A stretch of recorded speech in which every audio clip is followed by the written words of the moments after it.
He's the hairy-handed gent who ran amok in Kent. Ooh, Werewolves of London.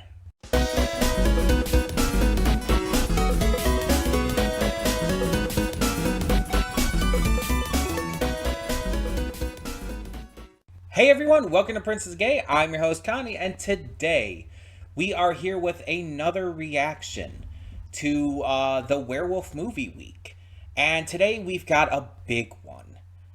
An American Werewolf in London. Hence the intro referencing the song Werewolves of London. In the same way that the Gary Oldman Bram Stoker Dracula film is kind of considered one of the big vampire movies, or I guess even the original Nosferatu, this is considered the werewolf film. Like, when people talk about werewolf movies, An American Werewolf in London is the film they talk about.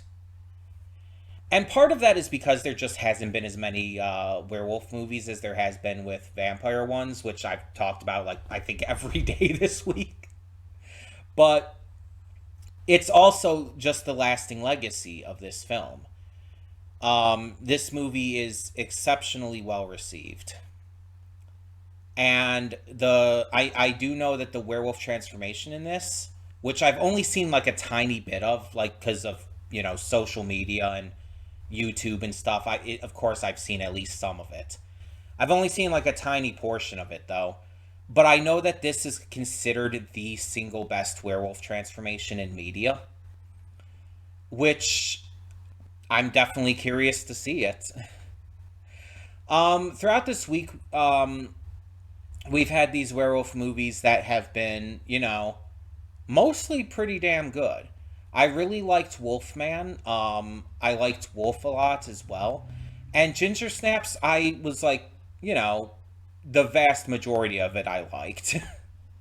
I had some issues with it. It wasn't perfect for me, but I liked it for the, like, most part.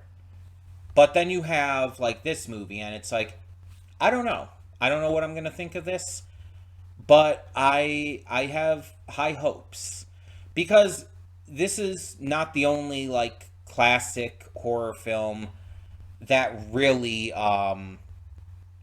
that really has this, like, iconography to it that I've seen lately. Because I saw the original Night of the Living Dead just recently, the George A. Romero film. And that one was another one that is so exceptionally well received, and I was worried going into it that it might not live up to that hype. Luckily, it did. It very much did. It surprised me with how much gore was in it for the time. It surprised me with how, like, well written it was, with the with the character work. Like, it actually really, really surprised me. But let's see if this movie can live up to its lasting legacy as well. For me, of course. Because it's all subjective. It's all a matter of opinion. But let's get into this and see what it's about. Because I honestly don't know. I don't know anything about the story. I just assume an American goes to London and ends up becoming a werewolf. That's, like, pretty much my, like, expectation of knowledge for the story. So yeah, let's get this started and see how this movie goes. Hold up just a sec. Before you click that link down in the description below to get to today's video, I want to remind you of all the awesome content we have both on this channel and the Princess of Gaming channel. Let's check it out.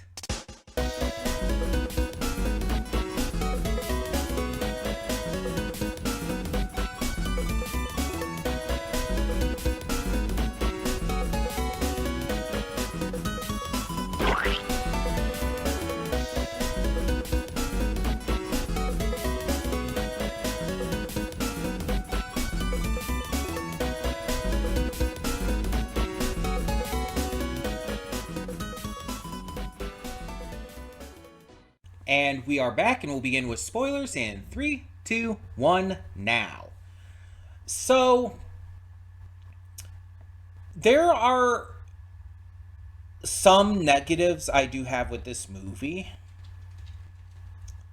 And I want to get those out of the way first. There is some music in this movie that does not fit, and the most egregious of this is the during the first transformation sequence. The sequence itself is very good, and I'll get to that later. But the music playing during it is so ill-fitting and completely takes you out. It breaks immersion completely. It makes no sense. It feels completely antithetical to what's happening on screen. It does not work. If you were to isolate the vocals and the sound effects of the transformation of David and added in some like darker, more like creepy or more intense music to it, it would work a lot better. Um, the ending is also extremely abrupt. I feel like it just happened. It just like I understand like that was kind of the end of the story, and it's like there could have like it could have held on it a little more, or even like pulled out to show like a bigger scale shot of London and everything. Something like that. I'm not expecting like a lot of scenes after that, but it just like hard cut to the credits, and it's like, oh, that was so jarring. Um, there's also like it feels like the doctor and the nurse, I can't remember her name right now, but it feels like they just accepted him being a werewolf super quickly. Because, like, in one scene, the doctor's basically like, oh no, he's like, I think he's pretty much crazy and everything. He's probably running around on all fours and stuff like that. But then it's like they hear about like the murders and everything, and it's like I'm worried about him. I'm wondering what's going on. But they're not like accepting that he's a werewolf. But then it's like by the end, like she's like here or he contacts her. He's like, there's news of this wild animal going around. She's like, David, and it's like she just has fully accepted it by that point. It's like I feel like it skipped a scene or two. It feels like there was a little bit of that entire build up to them understanding and accepting that he is in reality completely a werewolf. Um, there's also like the entire supernatural element of him seeing the victims of the werewolf's bloodline, being his, his best friend Jack, and then all the victims he ends up killing. It's it's a neat idea, but it felt off, honestly. And if I'm being completely fair, it felt tacked on. It felt unnecessary. Like they could have taken that entire element out and just had him like thinking about this. Because the thing is, he had seen werewolf stuff. He had seen the Wolfman. He knew all about this. He could have just come to this conclusion on his own. This supernatural element felt like extremely out of place to me. It felt like it felt like they were adding an extra level of supernatural, an extra level of like spiritual stuff that just kind of felt weird.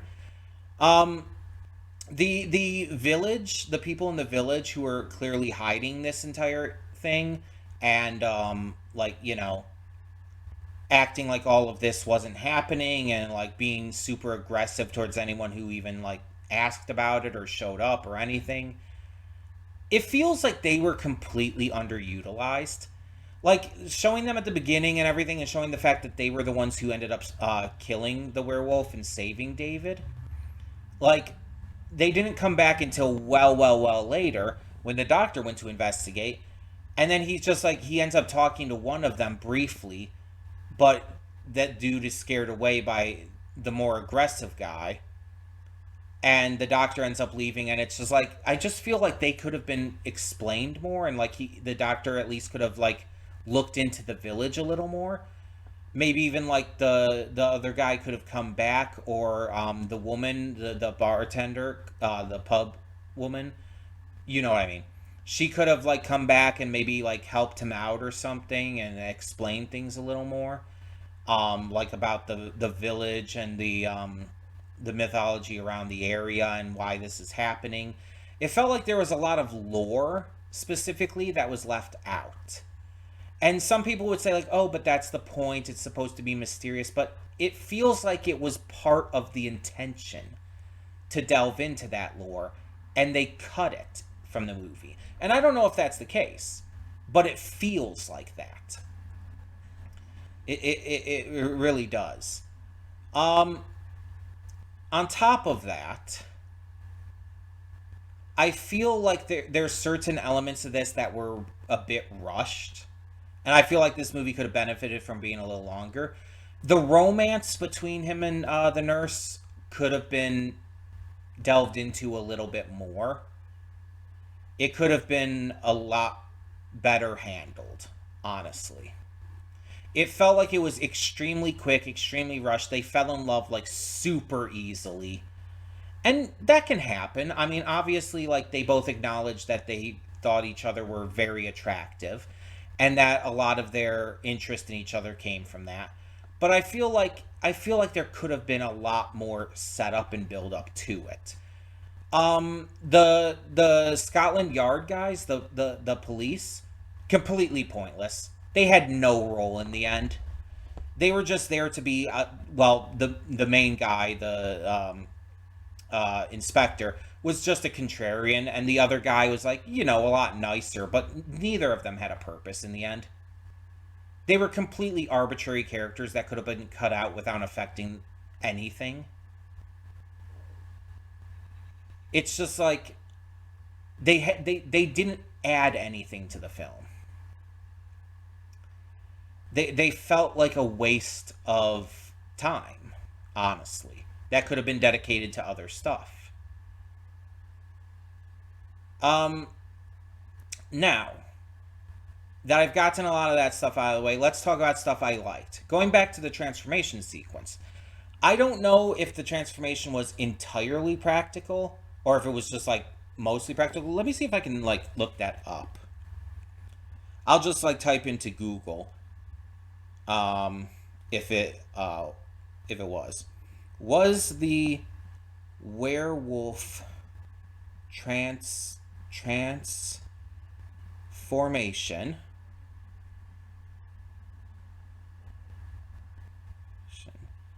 in American Werewolf in London. Real. It prompted me. It gave me the prompt for real or fake, but combination of practical makeup effects and clever film techniques. See, that's what I was thinking. Okay, so it is practical makeup effects, and they used like I assume the clever film techniques were what were used to make it look like the hand and things were extending and stuff. And yeah, I'm seeing here like someone on like the Reddit horror board is saying it's been 41 years and there still isn't a better werewolf transformation.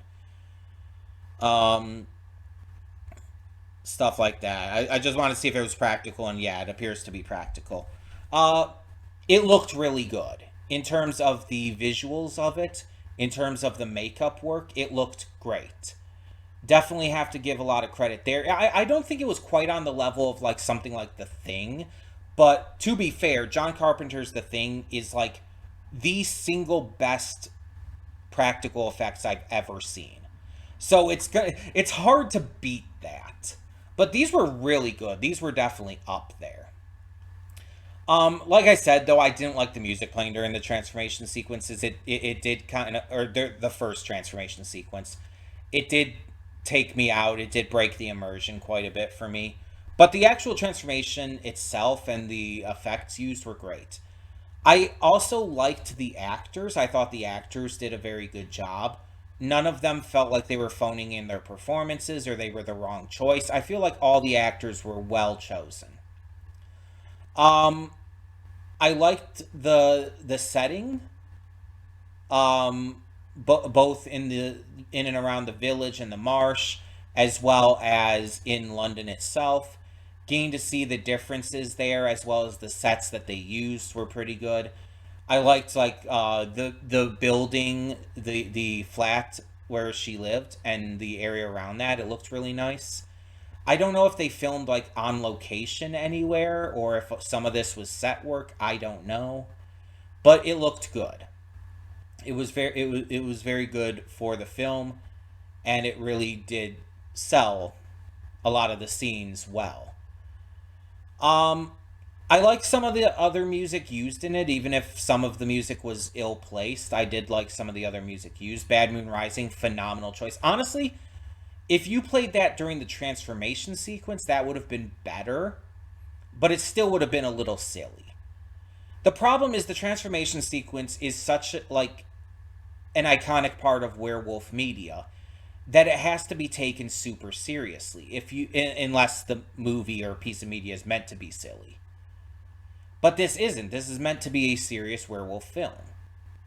And so having the transformation sequence like undercut by that silly music really didn't work for me.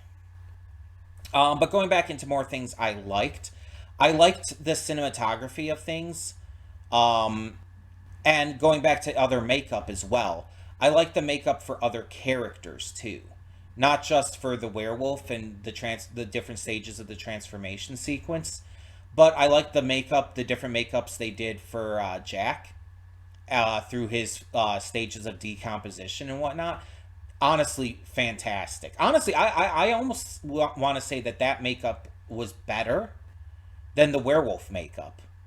Personally, I think it kind of was, or at the very least, it's on the same level. Um, I, for the most part, liked the pacing. Like I said, there were some things I think could have been extended a little bit. Um, but otherwise, I didn't have too much of an issue with it. Um, there's just a couple things that I feel like should have been extended a little, but that's not so much as an issue with the pacing that we were given. It's more of like the issue is that the specific scenes themselves and whatnot just needed more to them.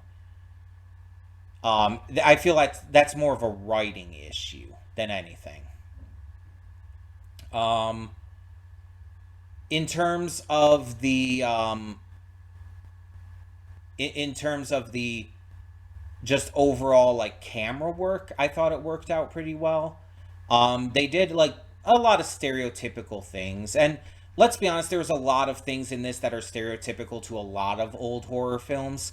Like when you think about it, for example, um, you have a horror movie where there's a love interest, there's a doctor who's helping to hunt down the bad guy and everything, and the doctor goes to like a location associated with where the bad guy came from. It's like you could relate this to Halloween and various other things as well. It's like this has been done. It was a trope for a lot of these older movies, and honestly, there is some tropiness to this. But I do like how it did branch off from certain tropes. Like they mentioned the silver bullet thing, and Jack is even like, "Oh, come on, be serious." Kind of like noting how like that's just a myth and that's just for like media and shit. That's not to be taken seriously at all. It's a really interesting like view on that, but that's another thing I kind of wish they went a little more into. Um, but with the entire supernatural element, it's like there's a lot of that kind of is left that you kind of feel or I feel at least left questioning. Feels like there's that really needed more exploration if they were going to have that in there. um I really liked the role that these characters played against each other. Like with Jack or not Jack, our main character. Why am I forgetting his name? David? David, I think. But with like him, like as he goes throughout the film, his role kind of goes from being this nice, but, slightly ridiculous kind of like grad student who's, you know, a bit of a jokester, a bit of a bit of a dork. And then he goes to someone who's like, he gets more confident, which again is part of the werewolf curse. He gets more confident, gets more like aggressive. He's like a lot more like ready to like take action on things, such as like kissing the nurse, like in the hospital and everything. Like that's not okay. That's sexual assault. Luckily, she was into it. Luckily, she already had developed a crush on him, because otherwise that would have not been okay, and she would have had every right to like get upset at him and slap him for that. Like that's not okay. You do not kiss someone without their permission. You just don't do that. Um, but you see him getting more abrasive. He never gets aggressive to the point like in some other werewolf films where they like start to lash out and get like violent. But he once he started to like panic about things, he was more confident and more willing to do things he probably wouldn't have done before. Like like trying to get himself arrested with a cop, like he's like the cop is like, "Hey, watch your language," and he starts shouting out every single swear word in the book and everything. Um, there's also like there's also like this scene where he after he wakes up in the zoo, like the entire thing with the getting the balloons from the kid and everything, which was not okay. Like don't approach a kid while you're naked. You're an adult naked man. That's really that could have really ended up badly. Of course, we know he wasn't going to do anything, but it's still like that could have really gone horrifically if someone saw him. Like if that kid's mother saw him. Mind you, the kid told his mother what happened afterwards, but I don't think she believed him.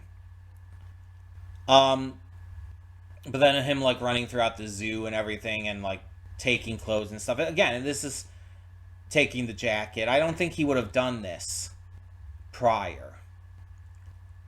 So it's interesting to see how he like changed and how his character developed with the werewolf curse. And seeing the doctor go from being a bit abrasive and everything to like understanding what's going on slowly and starting to get more protective and worried about him. Like that was a good bit of development too. Outside of that, it's like the characters weren't like amazingly written. The script itself wasn't amazingly written. It was nothing special. And I think like this movie in general is overrated, like a lot. I think people see the practical werewolf transformation, and that's like where a lot of their like love for this movie comes from. And some people, of course, have a lot of nostalgia for it. You can't discount nostalgia. The movie itself, at least for me, because it is all subjective. If someone really likes this, they really like it, and they're allowed to. But at least for me, it seems to like play on that idea of nostalgia, on the fact that werewolf movies probably weren't like super huge before this, if there were even any before this, and the it really lives by its transformation, because once you see the wolf moving around, it's like that's not a good effect. It doesn't look good. And of course, it's like the time it came out, you have to understand. It's like, of course, it's not going to. But it's like, even for the time, that didn't look that great. The transformation looked fantastic. The actual effect of the, I assume, puppet of the wolf afterwards looked terrible. Um, and that's definitely something you can compare to, I guess, John Carpenter's The Thing, because even outside of like any transformation sequences, the puppets and animatronics or whatever, all the practical stuff in the thing always looked great. That movie is a masterpiece of practical effects. Um, but it's like, yeah, this movie's good. I enjoyed it. But like, honestly, this might be heresy to horror fans out there. I think this is the weakest movie we've watched this week in terms of these werewolf films. I genuinely do. And that's not to say it's bad. It's not bad. But I would just say I think it's like the weakest one out of the four we've watched so far. And it has a lot of good to it. It has a lot of enjoyable aspects to it, but it just doesn't quite live up to all the hype for me outside of the effects of the transformation and the makeup effects in general. Outside of that, just the generalized story and everything is very simplistic, very basic, very tropey. The characters don't really like impress that much. They have some good elements to them, but like they're again very basic, very safe. There's not a lot of nuance there. And there's just aspects that I wasn't a huge fan of, aspects that I felt like could have been and should have been expanded upon. And then there's just, aspects I liked. Aspects I thought were well handled or interesting or kept me, enjoying the moments. But yeah, it's like overall, I think that this movie is good. Not great, but good. And definitely a bit overrated. Um, but let me know in the comments below, what did you think of An American Werewolf in London? Did you love it as much as everybody else seems to, or do you think it's a little bit overrated as well? Let me know down in the comments below, and thank you so much for tuning in. We have one more werewolf movie to go tomorrow, and we will also be announcing in that video tomorrow what the June movie week's theme will be. So stay tuned for that. But for now, I'm Connie, and I'm signing off. See y'all next time.